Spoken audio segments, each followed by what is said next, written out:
I'm always really torn when trying to choose a daily driver. There's so many cars that we drive each year and there's so many different options that you could take. You could go with something really comfortable, something luxurious, a practical SUV, or maybe a ute that you can use in all kinds of environments. Personally though, I love a hot hatch, and the hot hatch of the year is the Hyundai i30N. It's a wonderful car to drive. It feels really natural and organic. It really is quite thrilling at times as well, and Hyundai backs it with a really strong warranty. I've always got a smile on my face while driving the i30N. That's why it's my daily pick for 2018. My daily driver for 2018 is the Mazda 6 Turbo Wagon.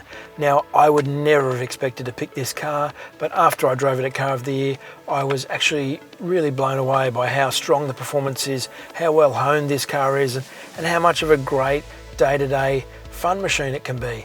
That said, I'm actually a bogan, and if you could still buy a V8 Commodore, I would have chosen an SSV Redline. For my daily driver, I wanted to choose something fun like the i30N or the Civic Type R, but I ended up going with the Subaru Forester. So the Forester's combination of tech, safety and practicality make it a really comfortable daily driver. My pick for daily driver would be something out of the new Toyota Camry range.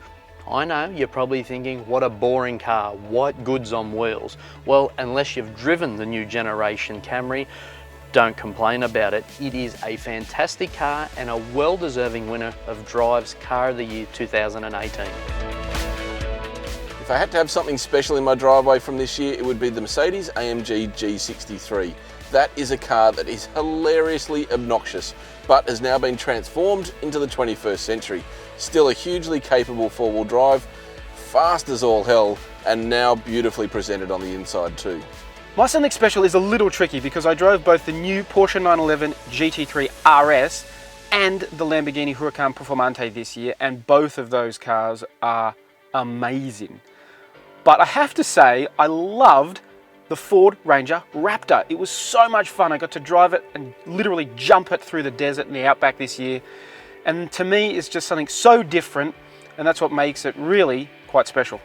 My something special for 2018 was the Ferrari 812 Superfast, mainly because it is so freaking fast and it costs a bucket load. To be in something like that gives a whole new level of trepidation to just driving home in traffic.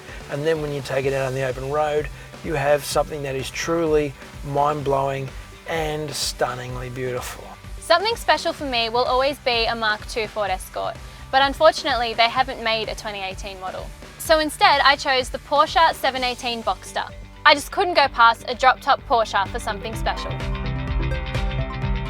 My biggest surprise for 2018 would have to be one of the biggest cars on the market, and that's the Ram 1500. It was surprisingly fun to drive, and being the next step down from its bigger 2500 brother, it made the vehicle a little bit more functional. The conversion on the vehicle from ASR is second to none. In fact, I would suggest it's actually better than when it arrives from America. And that Hemi, well, it tops it all off, giving it a good shove of performance. The biggest surprise for me in 2018 is the Ford Ranger Raptor. Now, we always knew that car was going to be hugely capable, but we took that on an absolutely torturous adventure from Birdsville to Bathurst. It survived the most torturous conditions with flying colours, and that suspension is truly amazing, but it could do with a gruntier engine to match its performance characteristics. My biggest surprise for 2018 is just how polished Toyota's passenger cars have become. Now, the Corolla and Camry have a real reputation as being boring, soulless, white goods vehicles. That isn't necessarily the case anymore. Both cars have had a real step up this year. They're presented as more engaging, better to drive vehicles than before, but they're still very practical and cheap to run. I didn't choose it as my daily driver, but it's my biggest surprise of the year, the Hyundai i30N. There was plenty of hype built up around the new i30N before it was released, but now that it's here, I can assure you the hype is real. My biggest disappointment would have to be the Mitsubishi Eclipse Cross. This was supposed to be the Japanese giant's all-new model, but quite frankly, it doesn't feel that way. It's got a nice engine, but the rest of it just feels like they've dragged the parts bin out and cobbled something together. It doesn't feel like a cohesive, nice car to drive, and quite frankly, it looks, well, it's got a face only a mother could love. The biggest letdown for me in 2018 is the Alfa Romeo Stelvio.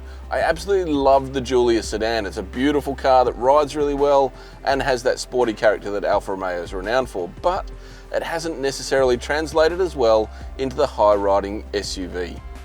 For my biggest disappointment, I was actually going to choose the new ZB Commodore because good as some variants are, some of the others really are disappointing, and I wanted it to be good and it just isn't quite. But that said, I chose the Mercedes-Benz A200 base model with the torsion beam suspension and the standard tune because it's just such a nothing car. It looks pretty, it's got a great dash. You know what, it does all the things that people want that car to do, but a lot of those things have absolutely nothing to do with the way it drives, and it just leaves me cold.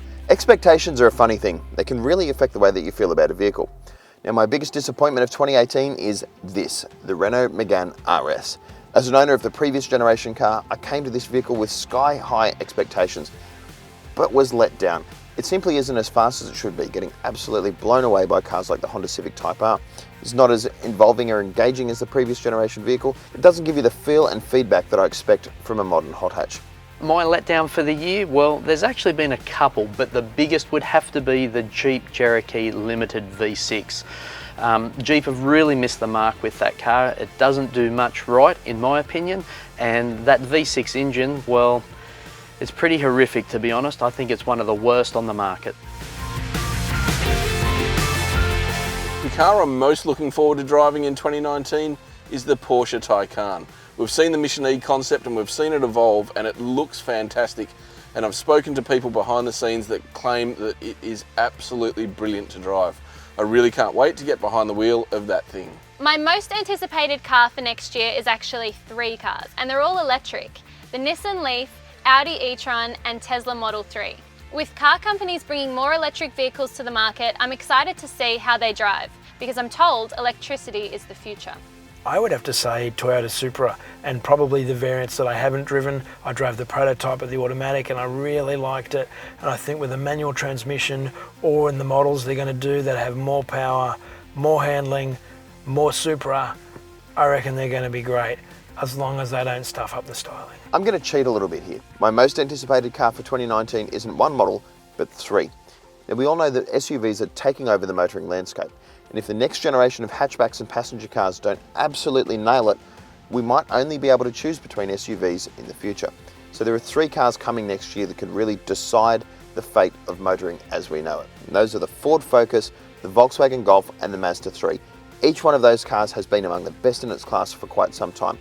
I'm really looking forward to seeing what Ford, Volkswagen and Mazda could come up with. If these vehicles are crackers, they could shift the tide away from SUVs.